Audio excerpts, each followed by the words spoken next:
tim ini seberapa mampu bertahannya dari persaingan cukup keras di grup ini? Ini Liga Portugal ya mereka ya. Banyak pemainnya dan banyak naturalisasi. Jadi kita harus belajar bahasa Portugal. Mati kita aja yang salah pasang pemain. Benar. Orang Yakob disangka Yance. Tapi gue sangat mengharapkan Jepang bikin kejutan seperti halnya Korea Selatan bikin kejutan di 2002. Oh, Anjuan langsung dipecat.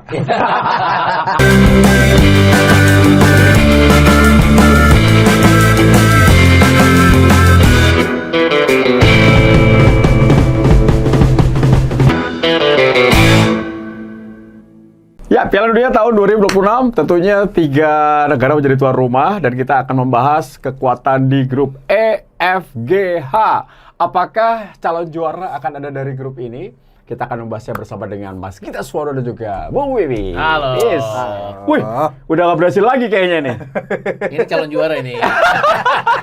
Oh, bukan berhasil ya? Tahun ini untuk pertama kalinya sejak gue kenal sepak bola nggak mengharapkan apa-apa. Ada Neymar. Neymar kan ikon aja. Oke, kita akan bahas di grup E, di mana juara dunia Argentina, Jerman. Ada di sana, ada Pantai Gading, Ekuador dan juga debutan yaitu Curaçao. Mas kita melihat apakah ini akan menjadi grup yang cukup sulit bagi Jerman menghadapi Piala Dunia kali ini?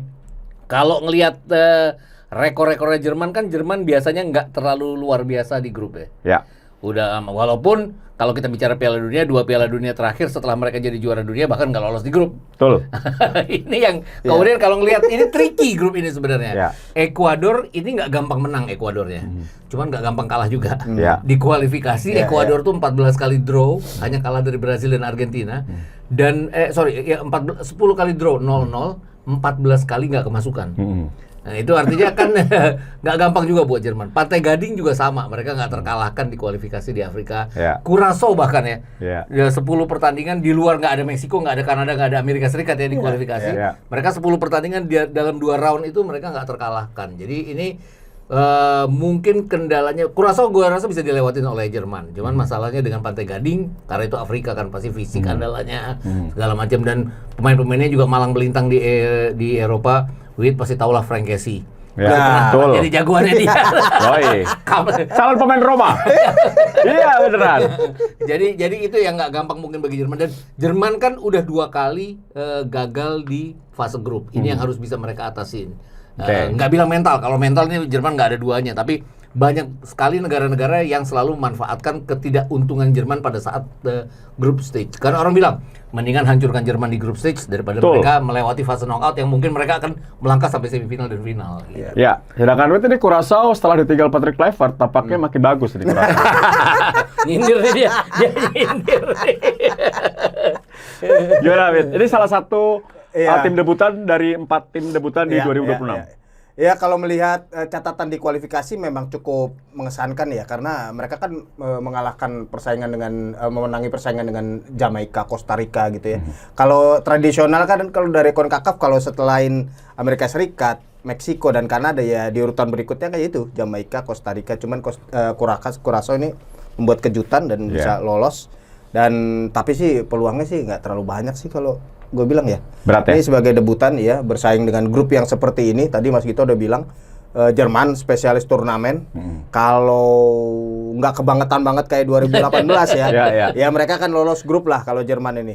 Kemudian Ekuador juga gitu. Ini juga tim yang belakangan malah menjadi tim tradisional dari Amerika Selatan sih kalau gue bilang ya. Cukup kuat, susah dikalahkan. Mungkin tiket untuk ke fase knockout dari grup ini mungkin Jerman, Ekuador yang pertama gitu ya. Dan Curaçao untungnya memang Piala Dunia kali ini kan membuka kesempatan buat tim peringkat ketiga grup. 8. Kalau sekali menang aja sebuah tim itu rasanya bisa punya peluang untuk lolos sebagai peringkat 3 terbaik gitu ya. Oke, untuk Pantai Gading, Mas Git, ini 4 kali mereka lolos Piala Dunia. Pertama kali sejak 2014 ya sekarang. Betul, tapi kalau gue lihat tuh golden generation-nya nggak sekarang. Iya, betul. Didier Drogba dan kawan-kawan udah lama lewat. Artinya mereka kan kaptennya aja ngandalin Frank Kessie yang juga sudah tidak prime-nya juga jadinya. Jadi kalau gue bilang mungkin kesulitannya, kualifikasi Piala Dunia zona Afrika mereka mudah. Tapi nggak gampang juga di sini sekarang. Dan mereka tidak yakin bahwa kalau kita bicara Jerman tahun 2018 kan grupnya ada Jepang, ada Spanyol juga. Berat. Sekarang kan tidak demikian. Ini bukan powerhouse-nya, bukan skala Spanyol. Artinya ini akan mudah oleh Jerman dan tidak akan mudah buat Pantai Gading. Karena Pantai Gading lawan Curaçao aja bisa aja hasilnya jadi imbang ya. Walaupun Curaçao juga bukan punya pengalaman di Piala Dunia. Yang menarik mungkin gini, gue rada iri nih sama Curaçao. Kan naturalisasi Belanda juga. Cuman kok lebih bagus dari kita ya naturalisasi. Sama loh, ada 16 pemain yang datang dari Belanda, 16-19-nya main di Eredivisie, tapi kualitasnya kok lebih bagus dari kita. Mungkin lebih dekat jaraknya dari Belanda ya kan. Padahal sama-sama ada Patrick Kluivert itu. Jadi kalau melihat Ekuador mungkin masuk hitungan ya, karena di CONMEBOL mereka bagus. Nah ini pertanyaan berikutnya, apakah ada peringkat ketiga terbaik dari grup ini? Mungkin aja ya, karena cukup kecuali Jerman, semua tim ini bisa aja menang gitu ya.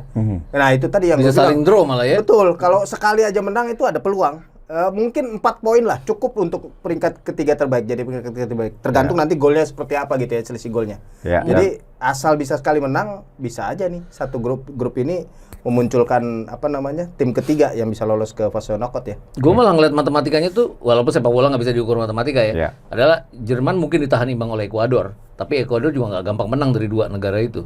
Ekuador kan lini depannya masih andalannya Ener Valencia yang udah 37 tahun, tapi 6 gol dia di kualifikasi. Kemudian hasil draw-nya lebih banyak dari hasil kemenangannya. 18 kali main, 14 kali, hanya 3 kali menang, 14 kali draw dan 2 kali kalah. Artinya dia lebih memungkinkan untuk pertandingan-pertandingan mereka berhasil imbang. Ini yang gue bilang bisa aja di antara 3 negara ini jadi hasil imbang. Jadi runner-up-nya dengan nilai kecil dan urutan ketiganya juga masih bisa lolos itu. Ya, mungkin pertandingan tanggal 14 Juni akan menjadi kunci ya ketika Pantai Gading ketemu Ekuador di partai pertama. Betul. Ini siapa yang menang berpeluang lolos ya. Iya, pastinya. Jadi dari Wiwit grup E siapa yang akan lolos? Jerman, Ekuador tuh pasti 2. Mungkin tim ketiganya mungkin Pantai Gading kalau misalnya ada tim ketiga ya yang Pantai Gading. Oke. Ya Jerman juara grup ya. Juara grup ya. Mungkin 2 kali menang, 1 kali imbang. Ekuador yang akan jadi runner up dan setuju bahwa Pantai Gading punya peluang untuk jadi salah satu dari 8 peringkat ketiga terbaik. Jerman melangkah jauh nggak? Kalau udah fase knockout ini ya. Tapi kemarin kan di Eropa dia terbukti enggak ya. Mikel Merino yang ngabisin dia ya. Tapi itu kan mereka kalah dari sebuah tim yang lagi performa tinggi banget, Spanyol ya, dipegang oleh De La Fuente. Jadi kalau Jerman sampai bisa lolos ke 32 besar, rasa-rasanya akan sampai ke perempat final ya mungkin ya. Nggak yakin bahwa mereka akan lebih dari perempat final. Kalau ngelihat kekuatannya sekarang, ketemunya nanti udah sama Jerman Spanyol, ini sama Perancis malah ketemunya malah. Iya kalau 8 besar. Jerman ini lagi terancam rekornya yo, karena mereka kan di setiap dekade sepanjang sejarah Piala Dunia, sepanjang keikutsertaan mereka di Piala Dunia, mereka selalu capai podium gitu. Setiap dekade. Tapi mungkin 2020-an ini enggak gitu ya. Ini kesempatan terakhir mereka. 2026. Mereka nomor 3 maksudnya. Iya, mereka harus 3 besar. Di sebelum-sebelumnya entah itu peringkat 3, entah itu jadi juara peringkat 2 atau juara, itu selalu satu dekade pasti ada Jerman yang masuk podium. Nah, sekarang terancam nih. Mungkin ini mereka harus 3 besar untuk mempertahankan tradisi itu ya. Oke, ini menarik juga nih. Cocok logi nih, cocok logi. 90-an mereka juara ya. 90-an juara. Mereka di 3 besar. 70-an juara. Oke. Sama, gue juga Jerman, Ekuador. Mungkin Pantai Gading bisa mencuri 1 slot untuk masuk ke peringkat 3 terbaik ya. Itu grup E. Semoga setuju. Kalau nggak setuju boleh tulis di kolom komen ya. Kita akan lihat di grup F. Ini grup yang paling menarik menurut gua di Piala Dunia. Gua paling menunggu nih grup ini. Betul. Ada Belanda, Jepang, Swedia, dan Tunisia. Mas Git, lihat apakah ini akan mudah bagi Belanda yang diproyeksikan menjadi juara katanya. Iya, katanya. Oleh ekonomis ya. Ekonom, betul.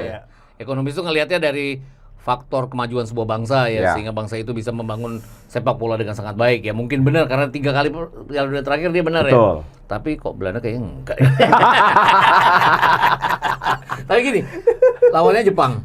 Jepang ini dalam 4 tahun terakhir ini luar biasa. Pertama ya, mereka lawan Jepang dulu. Iya, artinya mereka ngalahin Jerman, orang Spanyol juga ya. Orang kan bilang Jepang nggak sengaja aja melakukan, tapi mereka dalam friendly ngalahin Jepang juga. Betul. Kemudian terlepas Brasil waktu itu pakai cadangan, mereka ketinggalan 0-2, mereka membalikkan keadaan, menang lawan Brasil 3-2. Mereka menang 1-0 dari Inggris. Kekalahan Inggris pertama dari Jepang. Betul. Jadi gue sih harus melihat bahwa Jepang ini nggak mudah diatasi bahkan oleh Belanda sekalipun. Di luar Belanda kualifikasinya juga oke. Kemudian kalau kita bicara Swedia, ini menarik. Menarik lah, kan ada The Gunners di situ. Nggak pernah menang di kualifikasi. Arahnya ke sana. bukan. Capek deh. Bukan. Ya, Gue ya. malah bukan menggarisbawahi si ini, bukan. Oh ya. Gue keres. Ya, tapi gue mengarai dia kualifikasi jelek. Iya. Mereka nggak pernah menang. Bahkan nyetak golnya susah. Orang bilang mereka punya Alexander Isak, punya Gyökeres, nggak berfungsi dua-duanya di kualifikasi, di kualifikasi grup. Kemudian mereka masuk playoff karena prestasi bagus mereka di Euro Nations League. Betul. Bukan karena runner up. Betul. Jadi ini lucu jadi. Terus mereka ganti pelatih Graham Potter kan. Iya. Udah kayak Harry Potter Graham Potter. Pakai magic wand-nya. Apa tuh namanya? Dia bikin apa dan 2 kali pertandingan dia menang. Vitor Gyökeres yang di Arsenal nggak terlalu banyak berfungsi pada saat itu, kan dia half of the season nggak bagus, justru bikin hat-trick pada saat pertandingan melawan Ukraina, cetak gol kemenangan pada saat melawan Polandia. Jadi di saat yang peak tertentu, Swedia bisa membuktikan dia bagus. Jadi pertarungan Belanda, Jepang dan Swedia ini yang sangat menarik. Di samping ada Tunisia yang kadang-kadang Maroko tahun lalu kuda hitam Afrika ya. Nggak mungkin Tunisia melakukan hal yang sama, walaupun kualitasnya mungkin di bawah Maroko gitu. Oke, Wit, gimana Wit? Iya, gua menantikan Jepang sih, bener ya kata Mas Gita.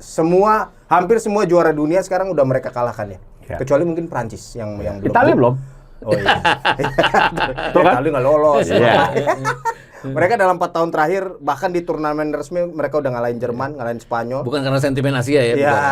Kemudian Brazil juga bisa dikalahin, Inggris juga. Kita ingat juga Jepang ini adalah tim pertama yang lolos dari kualifikasi. Iya, ya kan? Yang paling pertama dari seluruh dunia lah. Iya. Jadi mudah-mudahan performa mereka selama ini nggak bohong gitu bahwa nanti di turnamen ini kita melihat Jepangnya seperti itu. Karena ini mereka dijagokan menjadi calon juara dunia ke-9 loh. Kan selama ini cuma 8 negara yang bisa menjadi juara. Tapi Jepang udah serius nih bahwa mereka mungkin punya peluang jadi juara gitu. Kalau melihat track recordnya, bahkan mereka sendiri juga yakin kok mereka akan punya peluang gitu untuk bicara banyak di turnamen ini. Cuma Jepang mungkin masuk ke grup yang tidak mudah ya, karena ada Belanda, Swedia. Gue sih yakin Jepang akan mati-matian berusaha menjadi juara grup karena menghindari Brazil. Karena runner up di grup ini mungkin akan ketemu Brazil yang kita proyeksikan menjadi juara di grup dia ya. Jadi ini akan mati-matian. Pertandingan pertama lawan Belanda itu akan krusial banget. Jepang harus menang sih kalau menurut gue sih. Dan cuma Belanda ya ini tim kalau urusan fase grup ya Belanda tuh jagonya. Betul. Selalu tancap gasnya tuh dari pertandingan pertama Belanda itu selalu. Bedanya sama Jerman ya? Iya. Nanti mungkin Belanda tuh tercecer di fase knockout di saat-saat terakhir gitu ya. Tapi makanya Jerman juara 4 kali, Belanda 0. Iya. Tapi kalau bicara fase grup Belanda itu jagoannya gitu. Makanya pertandingan pertama ini nanti akan sangat krusial ya. Gua sih mengharap Jepang bisa menang gitu ya. Kemudian ya kalau melawan Swedia mungkin bisalah Jepang juga bisa mengatasi itu. Kemudian gue sih berharap Jepang yang menjadi juara grup di sini ya. Oke, ini kan Belanda banyak fansnya di Indonesia deh. Tapi kalau gue cermati kelemahan mereka adalah di Ronald Koeman. Ini pelatih ini kurang nih. Kurang. Ya kalau dinilai 0 sampai 10, gue mungkin kasih nilai Koeman ini 5 atau 6 lah. Ya, menurut lu seperti apa? Belanda musim ini dengan materi pemain yang memang kalau di klubnya masing-masing mereka lagi bagus. Harusnya bagus ya. Ini Jerman yang bagus Belanda. bahkan. Iya Belanda. Dan pemainnya dia soalnya ada Daniel Malen. Gua mengharapkan itu. Daniel Malen nih. Lagi on fire gitu. Banyak pemain mereka yang lagi on fire masuk ke turnamen. Jadi harusnya ini komposisi tim yang sangat bagus ya. Makanya kalau untuk urusan fase grup, gue yakin Belanda nggak akan kesulitan gitu karena itu tadi pemain-pemain mereka membawa momentum dari klub langsung tancap gas gitu ya. Cuma itu bener Ronald Koeman sih agak meragukan kalau menurut gue ya, agak meragukan ketika ya dia mungkin terbagi ini ya pilihannya antara satu juga mempertahankan DNA-nya total footballnya Belanda. Dia berusaha terus menyerang gitu ya. Cuman kalau ini sering jadi bumerang gitu buat Belanda di fase, apalagi di fase knockout ketika menghadapi tim yang lebih mapan gitu ya. Ya. Kedalaman skuadnya gimana? Kedalaman skuadnya oke. Artinya mereka bisa meninggalkan beberapa pemain yang nggak perform, yang cedera untuk dapat 26 pemain yang kualitasnya ya terjaga. Tapi yang Wiwit tadi bilang bahwa mereka ini sangat pelatihnya, apalagi Ronald Koeman kan datang dari jajaran Total Football ya, juara. Sudah usang ya atau kolot ya? Juara Euro 2088 kan dia kan. Artinya orang kan kadang-kadang terpatok bahwa impian gue adalah menang dengan bermain cantik, bermain indah, bermain total football, dan itu udah nggak jalan ya sekarang ya. Banyak sekali yang pakai cara pragmatis untuk jadi juara, dan Belanda bisa kena dengan hal kayak gini. Jepang kan salah satunya, bahwa dia main lawan siapapun akan berbeda jadinya, dan berhadapan dengan lihat tahun 2018 mereka bisa mengalahkan Spanyol, bisa mengalahkan Jerman, tapi mereka kalah dari Costa Rica pada saat itu kan. Artinya ya Jepang ini total pada saat berhadapan dengan lawan-lawan yang dianggap lebih tinggi kualitasnya, lebih tinggi peringkatnya dari mereka. Dan ini yang bikin pertandingan pertama gua rasa harus menjadi pembuktian apakah Belanda bisa jadi runner-up atau enggak. Karena kalau enggak jadi runner-up akan repot juga dia berhadapan dengan Maroko ataupun Brazil sekalipun. Terutama kekuatan Maroko ya yang juga sangat bagus sekali, yang harus diwaspadai oleh Belanda. Tapi gue yakin grup ini yang akan lolos adalah antara Jepang dan Belanda sebagai juara grup. Belum yakin gue siapa yang akan jadi keluar sebagai siapa bintang Belanda, Mas Gita, yang mungkin bisa ditunggu oleh pecinta sepak bola Indonesia? Gue masih menunggu Gakpo sampai peaknya ya. Dia belum sampai peaknya tahun ini. Tahun lalu dia sampai Gakpo. Kalau Gakpo oke, itu gue rasa dia akan jadi salah satu pembeda juga. Tapi kalau dia kualifikasi kan Memphis Depay dengan 8 gol. Kemudian Donyell Malen ya, jagoannya Om Tio dengan 4 gol. Selebihnya Gakpo malah belum membuktikan bahwa dia bisa cetak gol demi gol. Tapi ini kesempatan setidaknya lawan Swedia atau Tunisia dia bisa membuktikan. Gitu. Kalau siapa? Ada Malen sih. Malen ya. Itu mudah-mudahan Koeman melihat itu, bahwa ini pemain yang setengah musim aja itu menciptakan gol lebih hampir sama dengan top skorernya liga gitu. 14 gol. Iya. Ini pemain yang sedang dalam top form gitu ya, si Malen ini harusnya. Ya tapi kan kalau normalnya dia bukan pilihan utama biasanya kan Gakpo atau Depay gitu ya. Nah sekarang bisa nggak nih Koeman memasukkan Malen langsung jadi starter? Kalau menurut gue sih layak jadi starter si Malen ini, melihat paling tajam ya performanya di klub gitu. Yang dia taklukkan juga Liga Italia, coba itu kan susah gitu mencetak gol banyak di Liga Italia kalau belum terbiasa gitu ya. Ini Malen udah membuktikan, dan ini pemain yang dalam top form seperti ini harusnya tidak diabaikan ya sama siapapun lah yang di Piala Dunia. Harusnya Koeman ini paham dan mencoba mencarikan slotnya Malen di starting 11 itu di mana gitu. Terserah mau jadi ujung tombak atau menjadi penyerang sayap, dia kan bisa semua nih. Dia versatile termasuk ya. Ya, sedangkan lawannya gue pernah nulis di salah satu sosial media. Gue bilang Jepang itu adalah salah satu calon semifinalis. Wah, gue dihujat.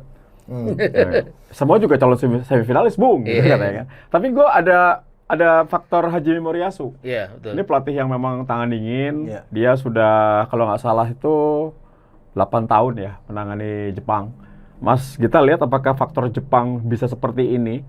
Proses yang luar biasa ini berkat Moriyasu. Proses panjang ya sebenarnya kalau bicara Jepangnya.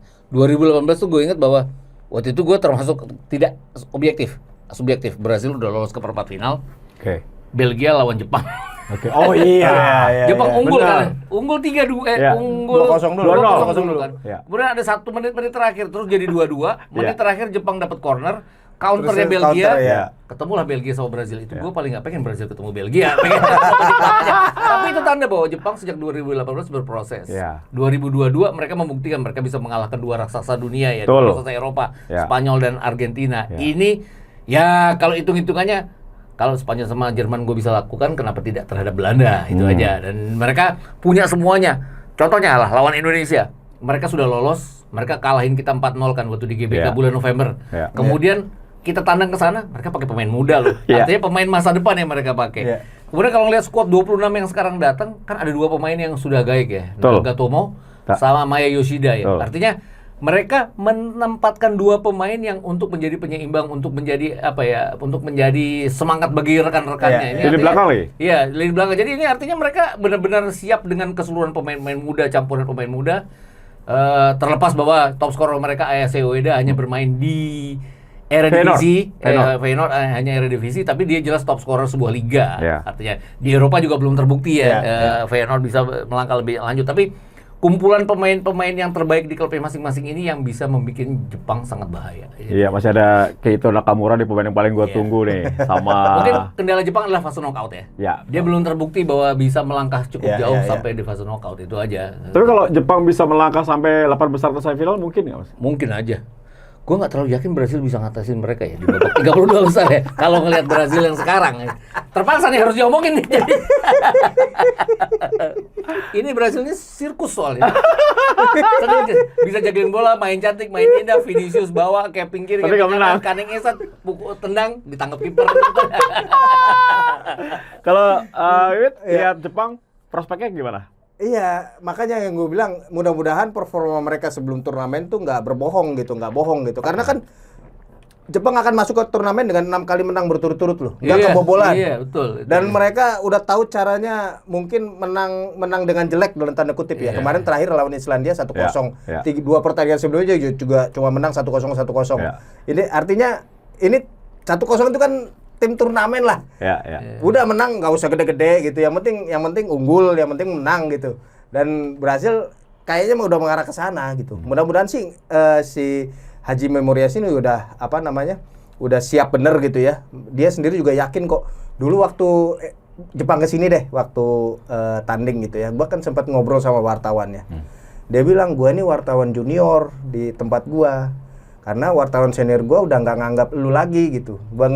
Indonesia udah nggak dianggap gitu. Wah, ini pasti menang gede, udahlah. Udah junior aja yang jalan, wartawan junior. Itu sampai begitu. Dia ngaku si wartawan itu. Berarti kelasnya dia udah jauh banget ya? Iya, kita nggak dianggap. Jadi wartawan senior ke Australia. Udah dunia pokoknya. Mungkin itu menjelaskan bagaimana Jepang begitu percaya diri ya menatap Piala Dunia. Bukan cuma wartawan, tapi timnya juga gue yakin sih mereka udah percaya diri gitu melihat hasil-hasil dalam beberapa turnamen terakhir. Dan rasanya itu semangat itu yang akan dibawa nanti ke ini. Kita mungkin lawan Belanda, Jepang akan bermain nggak kayak Belgia kemarin deh 2018. Dia nggak akan nyerang terus. Dia nggak naif ya? Iya, nggak akan terlalu polos lagi lah. Mungkin main jelek juga nggak apa-apa gitu Jepang, asal bisa menang lawan Belanda nanti 1-0. Itu kalau menurut gue sih. Oke, kita akan melihat gimana Pak kiprah Jepang ya. Tapi yang menarik salah satu juga, gue ingat Sabri Lamouchi ini salah satu pemain Auxerre, Inter Milan, jadi pelatih Tunisia. Ini apakah juga salah satu kuda hitam? Tadi kita sempat bahas kan, kalau itu kemarin Maroko, sekarang Tunisia bisa menjadi kuda hitam. Nggak ada yang nyangka ya Maroko ya. Maroko ya. Kalau orang bilang, di sana ada Achraf Hakimi. Achraf Hakimi juga dikenal setelah dia luar biasa di Tapi juara Liga Champion itu. Iya, setelah Piala Dunia. Setelah Piala Dunia. Jadi artinya Tunisia ini bisa keluar juga. Afrika Utara ini kan banyak sekali talenta-talenta. Kemudian kejutan pertama yang dilakukan oleh negara Afrika itu justru Tunisia tahun 78 kan waktu itu. Di Argentina waktu itu. Mereka luar biasa, hampir lolos.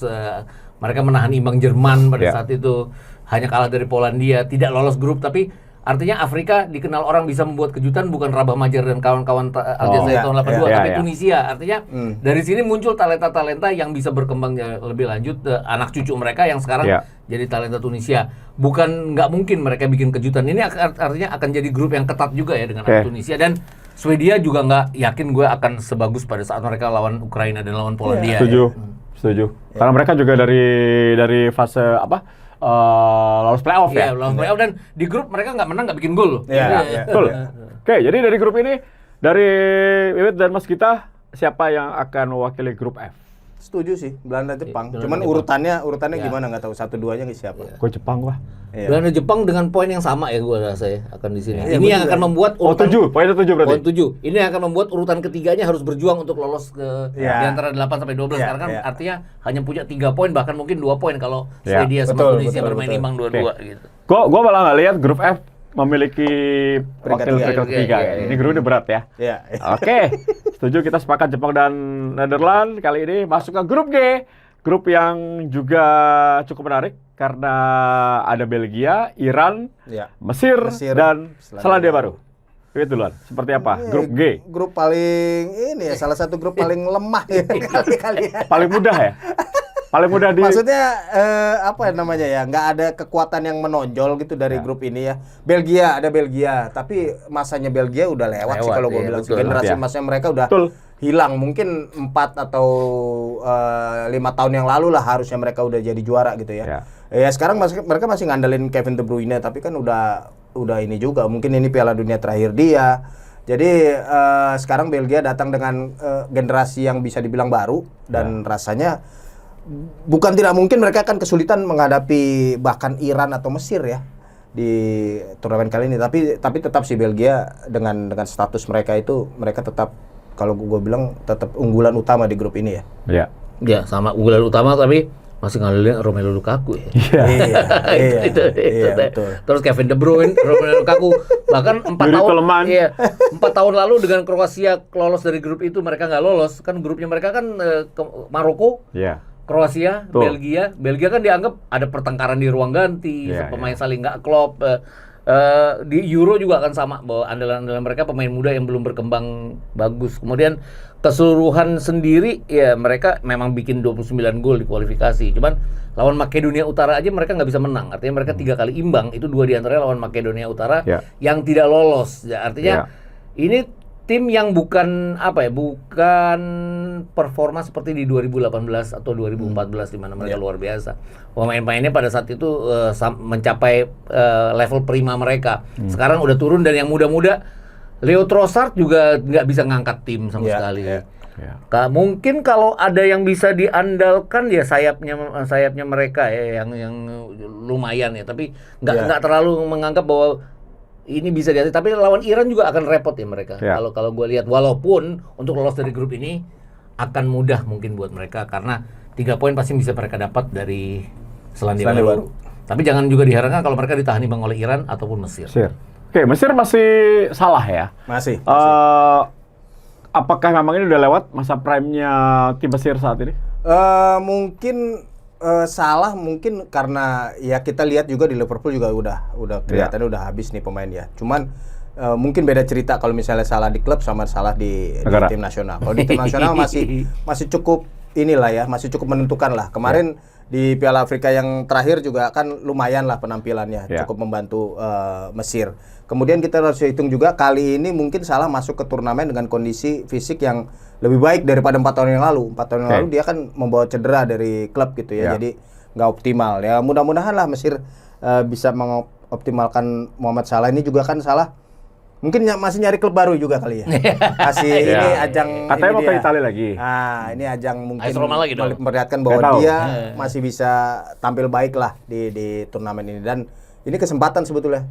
Mumpung ada tim terlemahnya Selandia Baru, kalau menurut gua itu Selandia Baru pasti jadi sasarannya ini dah buat 3 tim ini ya, untuk mencari 3 poin untuk baik untuk Iran, untuk Mesir maupun untuk Belgia. Haram gitu kalau nggak ngalahin Selandia Baru. Kalau Salah tuh nggak mungkin ke Roma, Mas. Karena Gasperini itu kayak John Hartman, nggak suka pemain tua.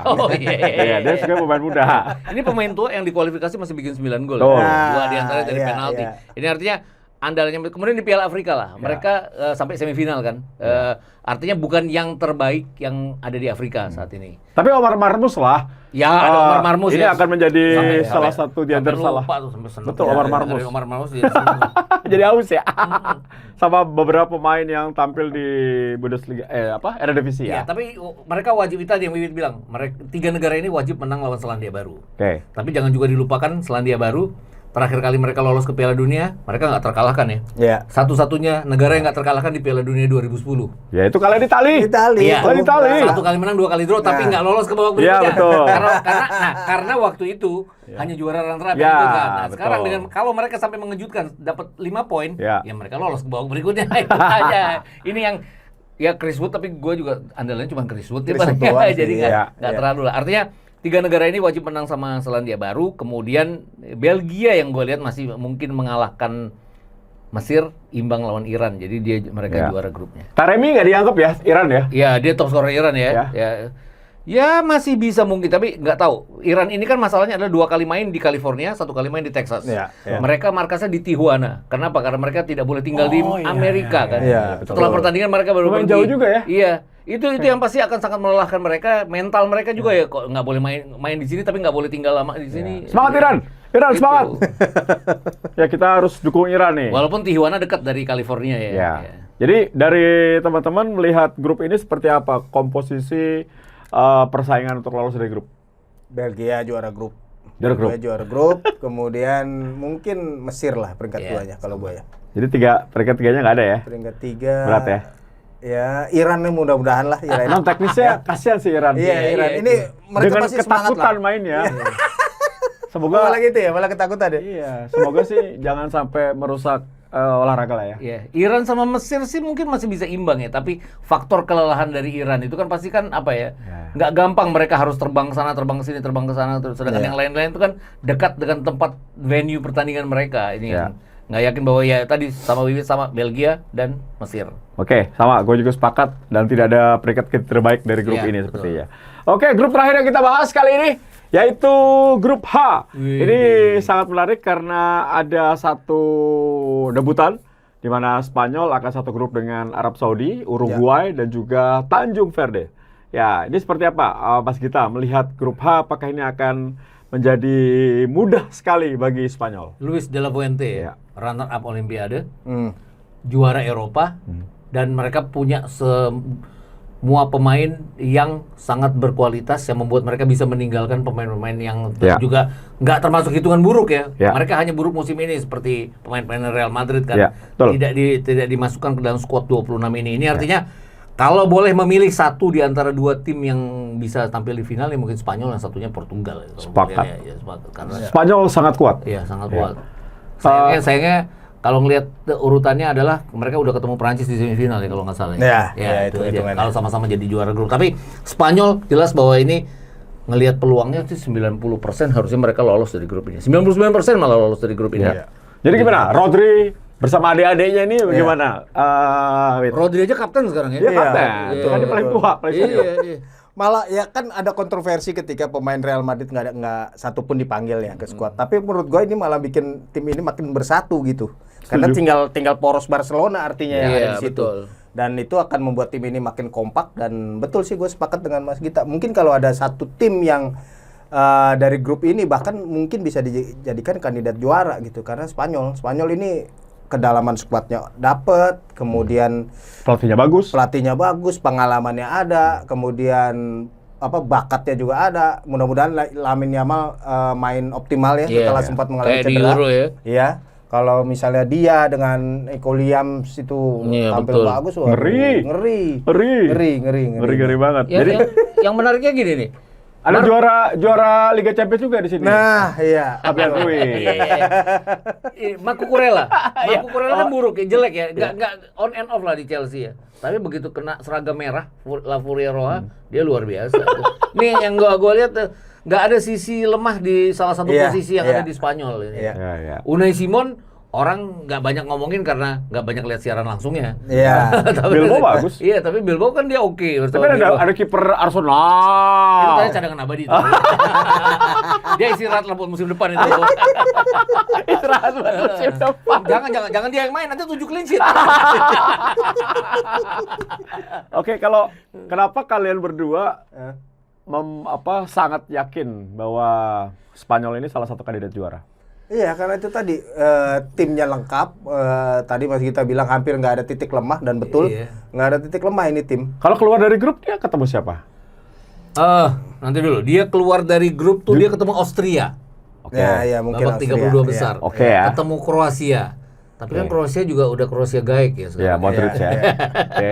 Ketemu Belgia kalau nggak salah di perempat final. Kalau Baru Belgia Prancis ya semifinal ya. Baru yang Iya, beratnya di semifinal. Oke, jadi di atas kertas ya 50-50 kalau udah ketemu Prancis ya. Berarti di atas kertas semifinal aman lah ya. Iya, harusnya. Bagi Spanyol ya. Iya. Oke. Siapa bintangnya? Mas Gita, bagi Spanyol nanti. Semua bintang nih. Iya, mau pilih siapa? Bahkan yang akan mengangkat bahkan cadangannya pun bintang itu dia. Iya. Yang akan mengangkat Spanyol. Kalau di Eropa kan Rodri tuh. Iya. Ya kan? Jelas gitu. Sekarang siapa? Lamine Yamal ya kalau gue lihat ini. Dia kan nggak terlalu bintang waktu Euro karena dia masih junior. Tapi kalau dia tampil nggak banyak pacaran, nggak banyak aneh-aneh, rasa-rasanya akan muncul Lamine Yamal. Karena Mbappe kan muncul di usia-usia Lamine Yamal sekarang juga di tahun 2018 ini. Mungkin ada duit, kayak, ya kan? Cewek-cewek banyak datang, ya kan? mirip kayak Mbappe sih. Karena 2018 mulai muncul nih Mbappe. Itu udah krusial, udah nyetak 4 gol kalau nggak salah di Piala Dunia. Kematangannya muncul di 2022. Hampir juara juga itu. Hat-trick di final, nggak ada pemain hat-trick di final, cuma satu si Jovers doang ya, 1966. Jadi Yamal jangan-jangan akan mengikuti jejak Mbappe gitu. Dan sekarang semakin matang. Dan Spanyolnya kenapa gue yakin punya kemampuan untuk juara? Kayak di Euro lah, mereka punya super sub ya. Namanya Mikel Merino. Oh iya. Oke. Masuk. Ya. Masuk. Tapi kemarin nggak ambil penalti ya? Kemarin nggak ambil penalti. Nggak main ya. Main ya, dia main tapi nggak ambil penalti ya. Nah, kalau gue lihat itu justru lini tengahnya Spanyol akan menjadi kunci ya. Di situ ada Rodri, ada Fabian Ruiz, sama siapa namanya? Dani Olmo. Xavi juga ikut ya. Bayangin, iya. Xavi ada. Ini kayaknya akan jadi penting. Termasuk Zubimendi ada. Iya, Zubimendi ada. Penyeimbang ya. Timnya Mas Gita. Coba. Penyeimbang yang nggak pernah bisa bertahan. Oke, kita bahas yang lain lah ya. Kalau Spanyol orang lain udah pada inilah Tanjung Verde. Ya. Tim ini seberapa mampu bertahannya dari persaingan cukup keras di grup ini? Ini Liga Portugal ya mereka ya. Banyak pemainnya datang banyak naturalisasi. Jadi kita harus belajar bahasa Portugal. Enggak, belum pernah ketemu Verde kita. Gimana Mas kita? Dia kualifikasi ya grupnya nggak terlalu ini ya. Tapi mereka menyingkirkan Kamerun loh. Oke. Kamerun hanya jadi runner up, terus ikut ke playoff, nggak berhasil lolos. Artinya langganan Piala Dunia mereka singkirin. Jadi artinya ini ya sesuatu juga tim ini. Dan balik-balik lagi kayak Afrika, mereka mengandalkan fisik juga. Betul. Ya. Ini yang menariknya pertemuan mereka melawan Spanyol, satu dengan kualitas skill individu, satunya yang diramu jadi satu tim, ketemu dengan yang bermain fisik seperti halnya negara-negara Afrika, dan ini yang akan sangat menarik. Tapi nggak terlalu yakin bahwa mereka akan bisa dapat lebih dari 1 poin di grup ini. Karena grupnya lumayan berat ya. Kalau sama Curaçao lebih bagusan dia dong. Iya. Lebih bagusan Tanjung Verde ya. Betul. Tapi kalau kita bicara keseluruhan, mungkin yang bisa mereka dapat adalah poin lawan Arab Saudi ya. Oke. Arab Saudi kan ini penyakitnya dari Arab Saudi nih, ganti-ganti pelatihnya kecepatan ya. Iya. Jelek dikit ganti. Hervé Renard udah bawa ke udah bawa diganti juga. Udah ngalahin kita, terus ngalahin imbang lawan Irak, lolos tanpa ikut playoff putaran kelima, tanpa ikut playoff internasional, terus 2 kali hasil buruk di friendly, ya diganti lagi. Tapi kan ada hasil buruk. daripada Indonesia lagi bagus diganti. Lebih susah lagi. Aduh, lupa ngomongin itu. Wajar, jelek diganti. Indonesia lagi bagus diganti. Terakhir kali Arab Saudi itu berkembang dengan bagusnya di Piala Dunia kan lolos ke 16 besar Said Oeirane tanpa mereka mengganti pelatih sepanjang turnamen. Ini yang mereka kadang-kadang di tengah-tengah turnamen ganti pelatih ya. Termasuk mereka pernah mengalahkan Argentina juga ya. Jadi masa Tanjung Verde? Oh sorry Arab Saudi kita Arab Saudi ya. Kaget gua. Tapi mereka nggak lolos ke babak berikutnya. Artinya ini tim yang kalau orang bilang Tanjung Verde baru, ini tim terlemah, tapi mereka bisa mengatasi secara kualitas mungkin ya bisa mengalahkan Arab Saudi juga di sini. Oke, jadi gimana Wid? Kalau Tanjung Verde ini seberapa besar kejutan akan dibuat mereka? Potensi sih ada ya. Tadi Mas Gita udah bilang ini mungkin ada gaya Eropa yang di sini karena kan banyak pemainnya yang kayak Portugal, kemudian Liga. Tapi fisiknya pemain Afrika juga khas juga pasti ada di Tanjung Verde. Dan kalau ini bisa mereka maksimalkan itu ya kita mungkin bisa melihat kejutan, mengingat dia debutan loh ya. Kalau misalnya Senegal yang bikin kejutan, Ghana mungkin nggak mengejutkan. Tapi Tanjung Verde ini tim di bawah radar semua karena nggak ada yang menyangka tim ini bisa lolos ke Piala Dunia, apalagi nanti kalau misalnya bisa mencuri poin di fase grup ini. Dan potensi sih ada kalau gue bilang ya. Cuman kalau untuk menandingi Spanyol ya seperti bumi dan langit sih. Jauh ya. Sulit ya. Oke, untuk juara dunia 2 kali Uruguay. Juara dunia zaman kita belum lahir sih. Tahun 30 sama 50 ya. Tapi ini Uruguay ini salah satu kiblat sepak bola Amerika Selatan. Betul. Selalu jadi tim yang pantas diperhitungkan ya. Sekarang ya mungkin pemainnya yang paling kita kenal mungkin Darwin Núñez. Sekarang ya.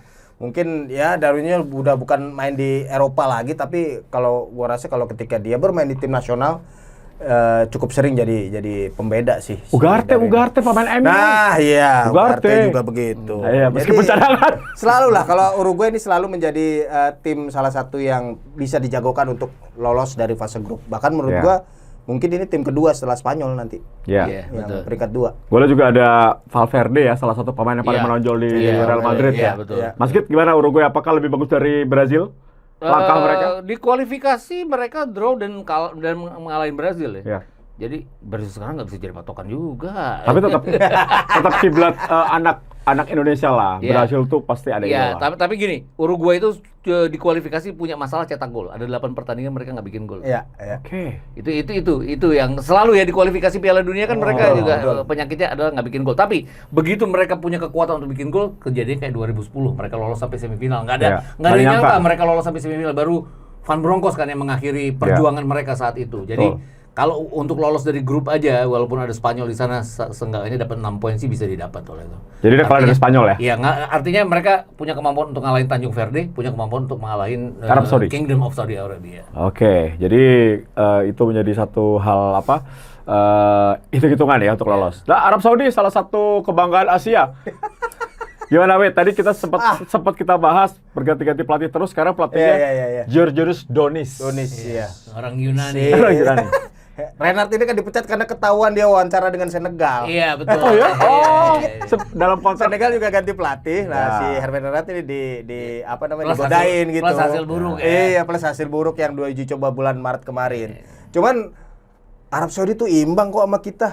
Gue yakin sih. Sama kita. Iya, kita pernah ngalahin loh. Kita imbang satu-satu lawan Enggak, mereka. maksudnya ini Piala Dunia, Bro. Beda, Bro. Dan kualifikasi tuh beda banget. Bahkan di kualifikasi di putaran kelima itu harusnya kita bisa Ya, paling nggak imbang setuju. atau menang karena kan kita pelatih kita aja yang salah pasang pemain. Benar. Coba orang Yakob disangka Yance gitu.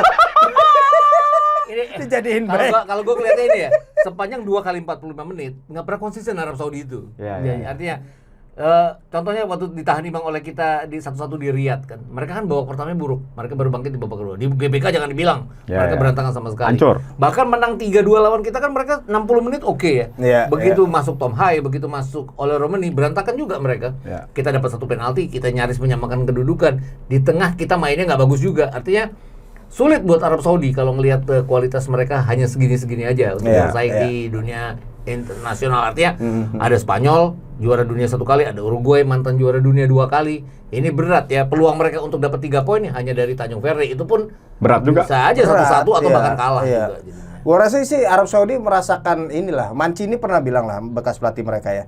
Ya Liga Arab Saudi mencederai pemainnya sendiri.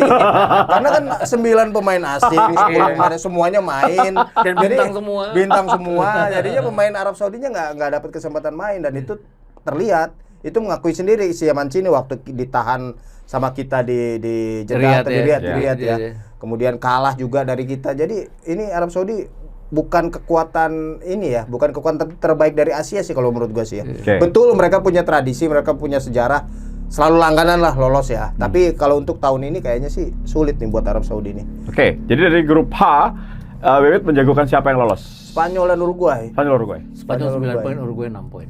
Nah, Wow. Oke, 9-6 poin. Jadi yang lain yang mengakibatkan hanya nggak lolos 3 dong. poin atau bahkan 1 poin. Susah bersaing Ya, untuk ya, jadi ya, ya. urutan ketiga. Berarti Arab Saudi sama Tanjung Verde akan sulit keluar dari grup ini Iya, ya. betul. Oke. Dan pertanyaan berikutnya adalah berarti ada calon juara dunia dong Iya. dari grup E, F, G, dan H. ya ada. ya ada. Spanyol aja. Spanyol. Belanda nggak masuk. Belum ya. Belum lah. Tapi itu di Eropa santer banget loh. Iya. Iya. Bahwa ramalan dari seorang ekonomis tuh ya. Iya, ekonomi Itu mengatakan Belanda akan juara. Bahkan ngalahin Perancis, Spanyol, Iya, itu yang dan Portugal. itu yang sampai gue buka-buka sampai 2 kali bener nggak nih orang ngomong. Sama, Mas. Iya. Gua sampai lihat Bener, data dia bener 3 ya? Piala Dunia Iya, terakhir. bener. Juga dia Iya. orang. Dia tuh ngelihatnya dari sisi ekonomi. Iya. Sisi ekonomi itu akan membuat sebuah negara bisa memajukan sepak bolanya dengan baik. Ya, itu yang dia patokin. Tapi kalau kata Bart Simpson, Iya. Portugal. Tapi Portugal. dia nebak Argentina juara 2022 kan dari sisi ekonomi nggak Iya, signifikan iya. ya. Iya. Iya kan? Jadi ya itu kebetulan kali Iya, ya. iya, iya. Cocok logi ya. Iya. Tapi kalau dari teman-teman cuman Spanyol ya. Iya. Cuman Spanyol sih. Ya, Jerman nggak masuk ke Jerman nih? Perempat finalis Jerman. Iya, Belanda. Jerman dalam beberapa ini edisi terakhir nggak melangkah jauh sih. Iya. Iya sih. Kemarin di Eropa gue rada kecewa Jerman. Gue pikir dengan dia jadi tuan rumah dia Iya. setidaknya bisa masuk semifinal, bisa masuk ke final. Iya. ya. Tapi Tapi nggak juga. gue rada terkoyak dengan pernyataan nih, 1 dekade naik podium bisa jadi loh. Tapi ya itu kalau misalnya mereka mau jaga rekor, mereka harus peringkat 3. Siapa tahu namanya 3 besar lah. Minimal 3 besar. Saya finalis ya. Finalis. Oke. Mereka hebat ya sebenarnya bisa jaganya dari tahun 90. Itu makanya itu mungkin lebih bagus daripada Brazil. Brazil mungkin nggak pernah absen di Piala Dunia 5 kali juara. Tapi soal konsistensi sampai ke babak-babak akhir itu Jerman jagoannya. Brazil setelah mereka jadi juara dunia masuk podium tuh hanya 1 kali. Yang kalah 1-7 dari Jerman itu kan podium memalukan juga tuh. Ada lagi konsisten yang memalukan 3 kali lolos Piala Dunia. Hanya Italia doang yang bisa. Oke, itu perbincangan kita mengenai grup E F G H. Tapi juga ada sebuah kesedihan nih teman-teman bahwa ini akan menjadi Piala Dunia terakhir bagi para pemain bintang yang selalu menemani kita ketika kita remaja, mungkin ketika mencintai sepak bola. Messi, Cristiano Ronaldo, Neymar, Neuer, Kevin De Bruyne, Modric itu akan menjadi Piala Dunia terakhir. Seperti apa? Ya, kita akan mengucapkan selamat tinggal kepada pemain-pemain yang membentuk generasi kemarin lah ya, 2 dekade terakhir tuh. Betul. Kita menikmati sepak bola seperti apa, yaitu simbolnya ini. Messi, Ronaldo, nggak terbayangkan lah, kita udah dikasih segala macam sama Messi, kegembiraan, gol-gol spektakuler gitu ya. Modric juga, aduh. Kalau nggak tahu apakah ada pemain lagi yang bisa menggantikan mereka gitu, yang setara dengan mereka ya. Ya mungkin kita sekarang bicara angkatannya Erling Haaland, Kylian Mbappe gitu ya. Cuma Yamal. Cuman untuk konsistensi nggak tahu lah mereka bisa sekuat apa gitu ya. Kalau soal bakat, Messi itu bakat. Ronaldo kedisiplinan. Kita bisa mencontoh dua-dua itu dari 2 pemain ini. Modric juga gitu. Modric mungkin ya kombinasi keduanya lah. Sehingga mereka umur 40 tahun, udah hampir 40 tahun itu masih terus bisa tampil di level tertinggi, itu nggak mudah gitu. Bahkan pemain zaman dulu pun umur 35 juga udah mentok gitu. Udah mentok kalau pemain outfield ya, pemain yang bukan kiper gitu ya. Tapi Messi, Ronaldo, kemudian Modric ini kita akan sangat kehilangan lah. Kalau bisa sih mereka masih tetap main gitu. Cuma kan ya nggak mungkin lah. Kalau nanti Piala Dunia 2030, Modric udah 44 tahun, misalnya udah seumuran gua gitu ya. Ini mungkin Mas Gita yang paling senior nih ya. Mas Gita ini ngalamin beberapa kehilangan. Dulu mungkin kehilangan Maradona, Pele. Mas Gita, ya kan? Pele nggak pernah, karena nggak pernah lihat. Oh iya. Nggak, itu juga kali. Nggak, maksudnya Mas Gita ngalamin. Dunia kehilangan mereka itu ngalamin dong. Ngalamin. Kalau kita kan kehilangan yang paling jauh Maradona sih. Gua pertama Piala Dunia gua Maradona 86. Messi, Ronaldo kita ngalamin. Gue kehilangan Totti, kehilangan Zidane. Nah sekarang Mas Gita melihat kehilangan yang akan banyak bintang itu seperti apa? Gue tuh ngeliatnya gini, Lothar Matthäus kan walaupun dia Jerman salah satu pemain yang gue kagum ya. 5 kali tampil di Piala Dunia.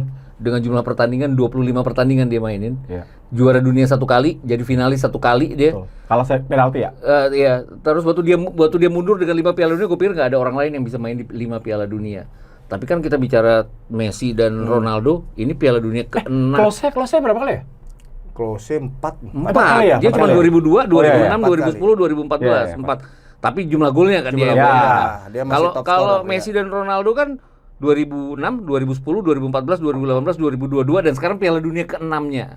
Messi terutama ya 26 kali ngelewatin rekornya Lothar Matthäus kemarin karena dia punya Piala Dunia di mana dia main 7 kali, finalis sekali, juara sekali. Artinya gue akan sangat kehilangan 2 pemain walaupun gue bukan pengagum mereka berdua. Dan gue juga pernah liputan hanya Ronaldo. Itu punya kenangan indah terhadap Ronaldo. Waktu itu kita demi Cristiano. Kita ngeliput Portugal di mesnya Portugal. Waktu itu agak jauh dari Lisbon. Gue tuh diusir sama Luis Figo. Karena gue ngambil gambar mereka lagi berenang segala macam itu nggak boleh. Ngapain Mas? Mereka lagi berenang diambil. Lucu diambil gambarnya. Mereka lagi berenang. Itu di Uber naik sepeda sama Luis Figo. Oh ya? Iya. Ronaldo-nya juga lagi jogging kan. Dia yang nengahin. Udah ini wartawan dari Asia segala macam. Pergi aja biar aja mereka ambil gambar ya nggak apa-apa. Dia demikian humble dan segala macamnya itu. Di luar sosoknya yang banyak orang bilang sombong, bagus segala macam. Tapi dia menunjukkan bahwa dia manusia dan nggak heran kalau dia akan selama ini. Tadi Vivit bilang kan faktor kedisiplinan. Messi faktor skill individunya dan kedisiplinan itu yang bisa membawa Ronaldo sampai sejauh ini. Walaupun rekor mainnya di Piala Dunia walaupun sama-sama 6 kan dia nggak sebanyak Messi ya. Belum juara juga. Ya terbaiknya dia hanya urutan ketiga tahun 2006 waktu itu ya. Tapi dia sejak 2006 kan udah jadi pemain inti. Sedangkan Messi kan 2006 hanya main 3 kali itu belum jadi pemain inti ya. Dia masih baru jadi juara dunia junior tahun 2005 waktu itu. Tapi dua-dua pemain ini yang benar-benar bersaing, yang terlepas gue nggak remaja lagi, tapi gue sangat mengagumi persaingan dua pemain ini. Walaupun media membentuknya seperti eternal enemy gitu ya. Tapi mereka berdua kan sebenarnya saling respect ya kalau ngelihat ininya. Iya, setiap masa ada bintangnya ya. Hanya pendukungnya aja kan yang benar-benar. Tuh. Tapi kalau apakah sepak bola dunia sudah siap kehilangan mereka Mas kita? Iya, siap nggak siap harus ya. Mungkin yang repotnya adalah belum ada lagi dua sosok yang benar-benar seperti mereka ya. Jadi orang-orang masih mencari apakah nanti Lamine Yamal sama Musiala akan bisa seperti itu. Tapi kan masih jauh ya mereka berdua. Karena dua-duanya ini sejak remaja. Golnya Cristiano Ronaldo ke gawang Belanda di semifinal Euro tahun 2004 itu highlights yang gua nggak pernah bisa lupa ini. Artinya dulu kan kena kartu kuning ya kalau lepas baju ya.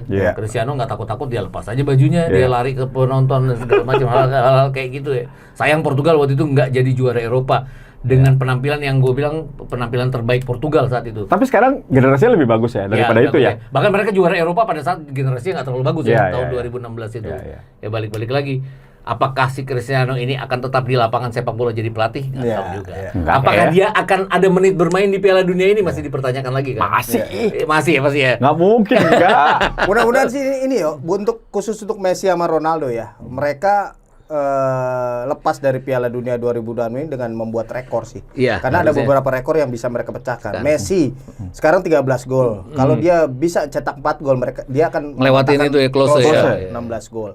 Kemudian bahkan untuk penampilan ke-5 di Piala Dunia ya, Ronaldo tuh udah 5 kali kan, sama dengan beberapa legenda lain si Carvajal, Lothar Matthäus gitu ya. Tapi sekali aja dia main di Piala Dunia 2006, dia menjadi satu-satunya pemain yang 6 kali. Sekali aja Ronaldo mencetak gol, dia juga menjadi satu-satunya pemain yang pernah mencetak gol 6 Piala Dunia. Itu. Mudah-mudahan rekor itu akan tercipta, jadi kita bisa melepas para legenda ini dengan ya tepat gitu ya. Merinding. Itu yang mungkin sulit disamakan dengan Neymar ya. Kalau ngeliat Piala Neymar juga terakhir ya. Iya, walaupun dia ada di squad ini, gue nggak yakin bahwa dia akan mungkin bermain tapi tidak akan semaksimal dari dua sosok yang kita omongin ini tadi. Iya, padahal kalau dari di atas kertas tuh kalau kita pengamat lihatnya masih banyak pemain yang pantas dipanggil selain Neymar ya. Iya, betul. Tapi ini mungkin menjadi satu kado terakhir dari Ancelotti kali. Untuk Piala Dunia terakhir sebelum pensiun. Iya, kalau masyarakat Brasil sih pengen emang Neymarnya masuk gitu. Kita bisa melihat sambutan masyarakat Brasil ketika nama Neymar diumumkan. Emang ini keinginan publik gitu, dan Ancelotti mengikuti itu ya? Iya, ngikutin. Kalau misalnya dia nggak manggil Neymar, kemudian Brasil gagal juara, kena Ancelotti itu. Lu nggak manggil Neymar sih, pasti digituin. Brasil tuh kayak Indonesia berarti ya? Netizennya tuh... Gue ingat 94 ya. Gue ingat 94. Udah ada Romario. Udah ada Bebeto waktu itu ya. Dua pertandingan oke. Romario Bebeto. Lawan Rusia menang 2-0, Romario bikin 2 gol ya. Lawan Kamerun 3-0, mereka menang. Romario bikin 1 gol, Bebeto bikin 1 gol. Dunga bikin 1 gol waktu itu. Lawan Swedia mereka 1-1. Itu rakyat Brasil langsung bilang, pasang Ronaldo fenomenal.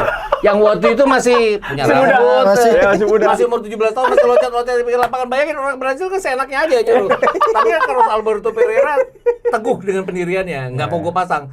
Kan Ronaldo akhirnya 1 dari 4 pemain yang satu dari 3 pemain yang nggak dipasang sama sekali. 1 dia dan 2 lagi penjaga gawang cadangan nggak dipasang. Terbukti berhasil.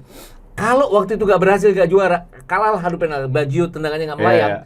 Brasil gagal juara dunia, itu dikata-katain harus karena nggak pasang Ronaldo. Bayangin, umur 17 tahun belum bisa siap. Rakyat Brasil waktu itu nyamainnya sama Pele. Oh, jadi cuman Ronaldo sama 2 kiper ya yang main ya? Iya, nyamainnya sama Pele tahun 58 kan beda Pele.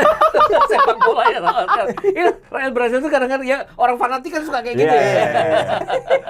So kalau secara keseluruhan akan banyak kejutan nggak Mas kita di Piala Dunia 2026 ini? Kejutan mungkin dari Jepang ya. Gue harus bilang itu masih kejutan ya, karena Jepang bukan tradisi sampai ke semifinal atau segala macam. Tapi gue sangat mengharapkan Jepang bikin kejutan seperti halnya Korea Selatan bikin kejutan di 2002. Ya. Oh, Anjuan langsung dipecat. Walaupun mereka nggak masuk podium ya, nomor 4 ya waktu itu ya. Iya. Oh, berarti juaranya bukan negara baru ya? Bukan. Yang tadi ini bukan negara baru nih? Yakin gue negara baru ya. Antara Spanyol, Prancis. Kalau Portugal juara ya baru. itu, maksud gua. Iya. Masih bisa. Kalau ngeliat kualitas pemainnya ada Vitinha, ada Nuno Mendes, ada Bruno. Yang disebutin yang ngalahin tim dia. Ada juga. Semuanya gue sebutin yang ngalahin Vitinha, Nuno Mendes, Bruno Fernandes. Kan ngalahin 3-2. Ya. Ini gimana?